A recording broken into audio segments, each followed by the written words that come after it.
Is this conflict in the Middle East just another territorial war or something more? Right now, commanders in the U.S. military are being accused of telling troops that this war with Iran is part of God's divine plan. Today, we unravel the truth behind the religious language and why it's echoing around the world.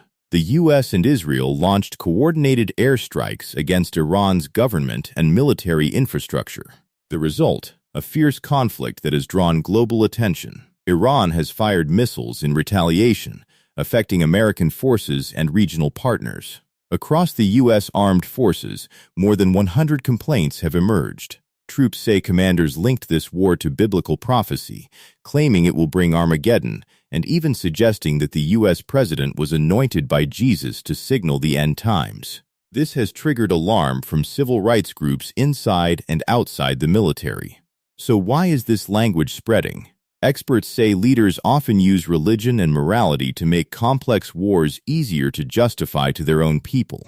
In the United States, many voters, including evangelical communities, already use religious frameworks to interpret global events. Calling a conflict moral or divinely sanctioned simplifies public perception and deepens emotional investment. In Israel, historical religious narratives are deeply part of national identity. Leaders often reference ancient stories in scripture to contextualize modern threats. This language can mobilize support at home, but it also risks oversimplifying what is fundamentally a geopolitical and strategic conflict. The use of religious rhetoric is not just a domestic issue.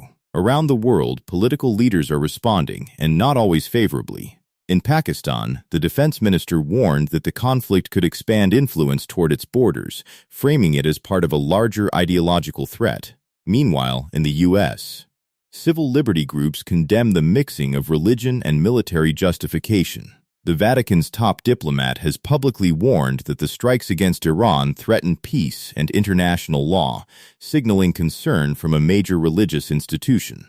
Framing a conflict as a religious war changes how people think about it. It shifts the narrative from policy and strategy to cosmic good versus evil. That can rally support, but it also hardens attitudes, making diplomacy, compromise, and peace talks much harder. And with the world watching, the words leaders use matter just as much as the actions they take. So, is this conflict a religious war? Not in the theological sense. The motivations are rooted in strategy, security, and power. But religion, or the language of religion, is being used to frame how people understand this war. And that makes all the difference. For more deep analysis beyond the headlines, subscribe and hit the bell so you never miss an update.